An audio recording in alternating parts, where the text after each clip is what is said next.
Everyone, I'm back. So I have the same canvas as the previous pour, but this time we're going to do it a little differently. So first off, of course, we have to make sure that the canvas is fully covered, and we'll do that really quickly. See, nice and smooth.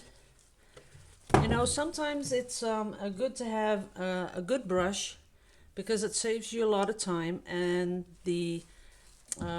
when you're ready, you see the effect of the broad brush, and it saves a lot of paint. And oops, I got a little bit of blue in there. But as you can see, it's really easy to make sure that your whole canvas is, oops, I got a lot of blue on there, that your canvas is fully covered. And if something like this happens, you have a bit of contamination, it's better to take it off.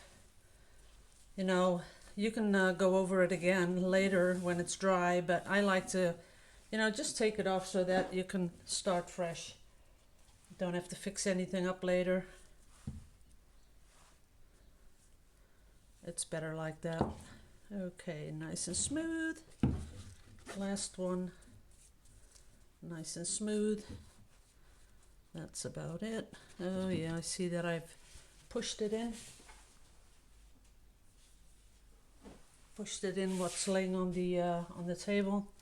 Sometimes it's better to just clean up and start over, but this will do. Okay, we got the sides done, so I'm doing it differently than the first one. The first one I did the sides last, but this works too. Got the big palette knife, and we're going to spread it out. And this time I'm going to do it just a little thinner, just to see the difference with the paint, because I'm not going to do a really narrow pour on top. It's going to be a lot bigger, and all I really want is the canvas covered and nice and in one color like that. So that's that. And as you can see, it's a lot thinner than the last one. So I have my already have the syringe loaded up, and I'm going to put it on here straight away. But this time we're going to do it a little differently, like something like this, just to show you that the different effects that we can get. So I'm going to take out the plunger, and I'm going to add a little bit more color.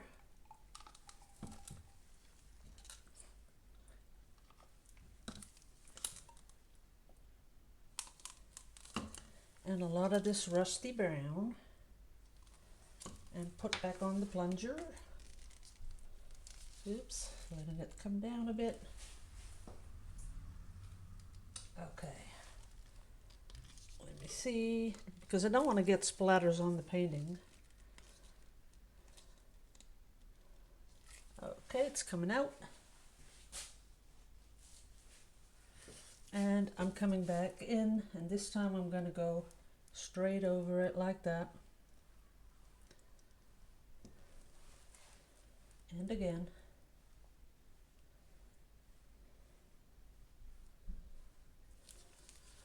So now we have a nice pattern, and this time I'm going to tilt it, make it go round and up and down. And as you can see, there's much different sort of a pattern to it than when you do stripes. So I'm going to torch, and then we're going to make them go a little bit bigger.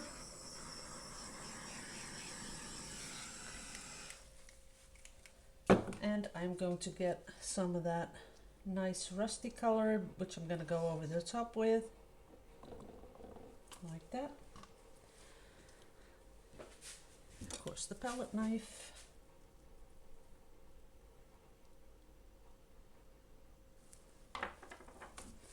And again, we're going to torch it.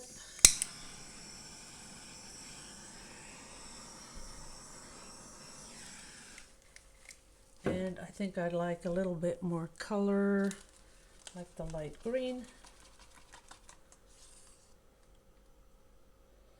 And in the end, we're going to tilt it again. A little bit up here.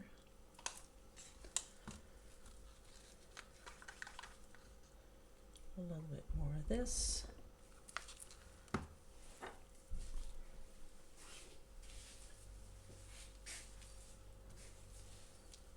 And we're going to come back in with it.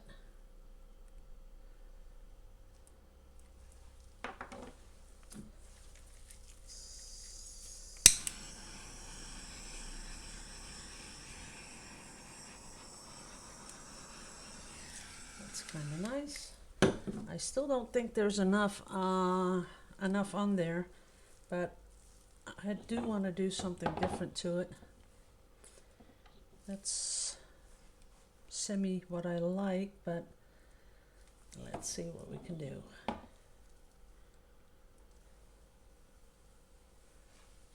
And what I'm doing is sort of moving it so that the cells that I do have get a little bit bigger, but also that the pattern that it's making is a little bit more at random, because that makes it look just that much better.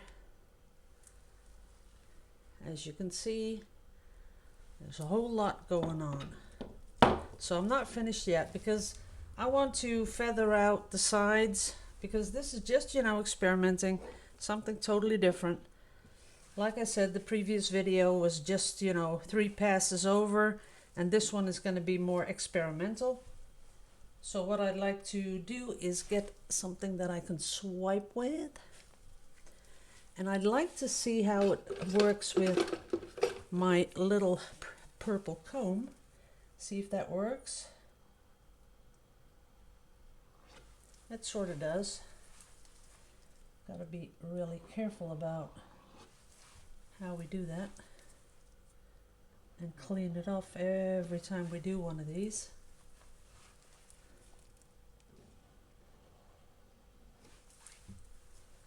That's something that is totally different.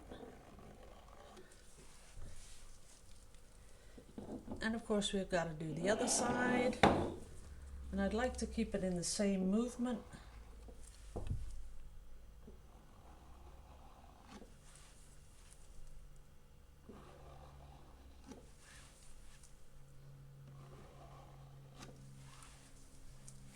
Now that's a lot of movement, but it sort of goes with the painting. I sort of like it. It's different.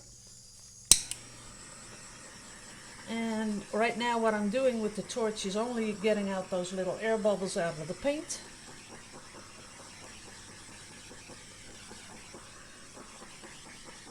That's about it.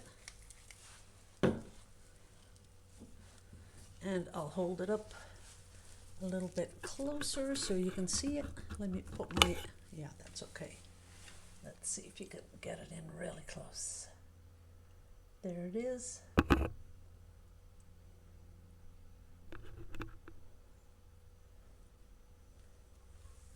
See, there's a lot of stuff going on. And once it's dry, let me get you back in focus. When it's dry, you can still add to this. What I'm thinking about is doing really, really tiny dots and sort of like it's feathering out. So giving those really, really tiny little dots. And I'm looking for if I can give you an idea.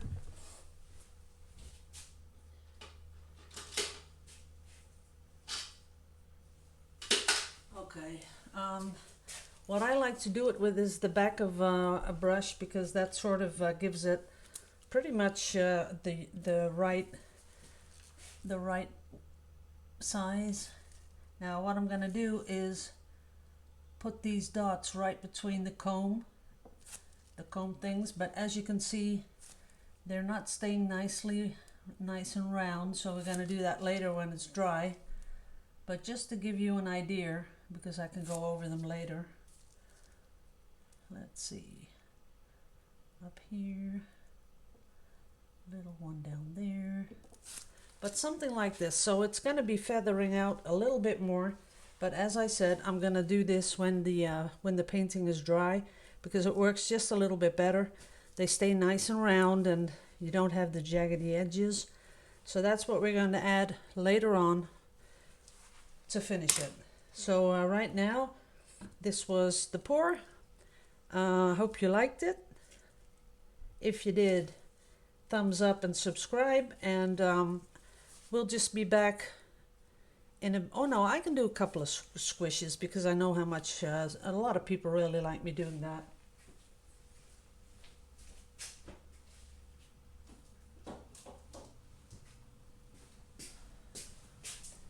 So let's do that. Now I can just take it out of the cup, put some colors on there. This is how easy it really is.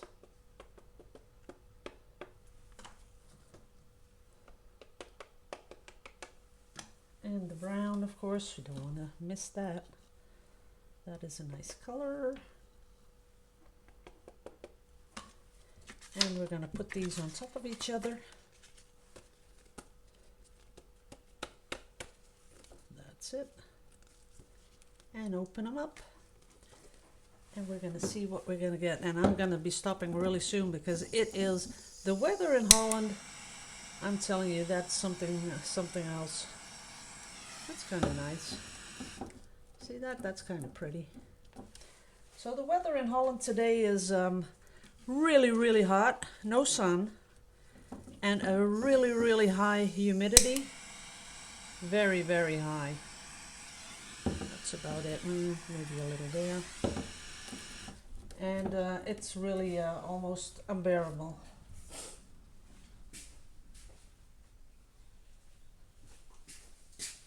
Because as we speak, I'm really sweating like crazy.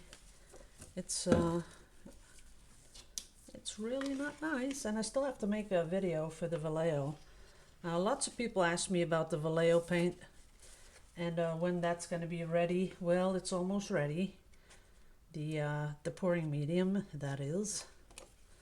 I want to fill this one really up like that, and then come in with a little bit of this. It's a swipe like that.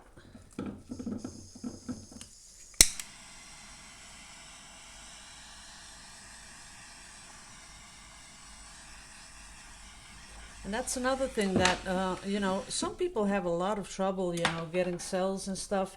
And as you can see, the swipes I'm doing are much different than what I used to do. And that has a lot to do with the humidity. Although this one is kind of cool. That's kind of cool one, right? That would make some pretty jewelry. There we go. That's nice. And what I like to do at the end is let the paint come together and give it a little bit of a movement thing. Oops, don't drop it. Just make it move a little bit. Just gives it, you know, now if you take this part out, oops, sorry about that, you can't see it. There we go. Now, if you leave it straight, of course it's pretty, but by doing this, you know, rolling it up and letting the paint move, you get so much more different effects that it's more interesting, I guess. That's it. That's the word for it. Just a little bit more interesting. So we're going to keep this one too.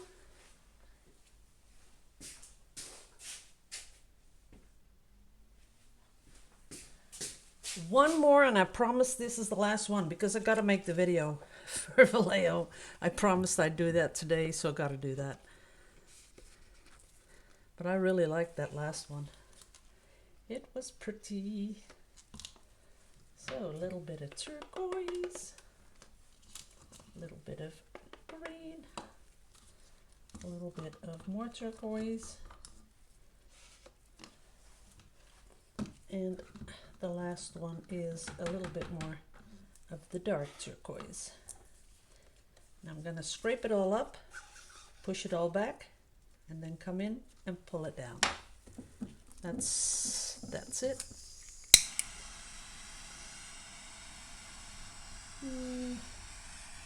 Kind of nice. A little bit different. I think I'd like a little bit more of the this color on top. Yeah, that looks better. I'm sort of into this sienna. It's giving some awesome effects. And my thing is almost empty. Yes, it is. It's on its last little puff of gas. I'll have to fill it first. There we go. Let me get in close. That's it. Not that pretty, but we can do something with it. Okay guys, so this was it for today. I might be back during the week, I'm not sure yet. I might have some time left over, especially if the temperature is going to come down. It's going to be less hot, and then I'm sure I'll have a little bit better results, because as you could see, the weather does influence the pouring. So take that into consideration. If you're having troubles, try it out when the weather is a little bit more different, and you might, discover why this is happening. So thanks all for watching. Love you all really much to pieces, and I'll see you in the next video. Liebe euch alle. Bye bye.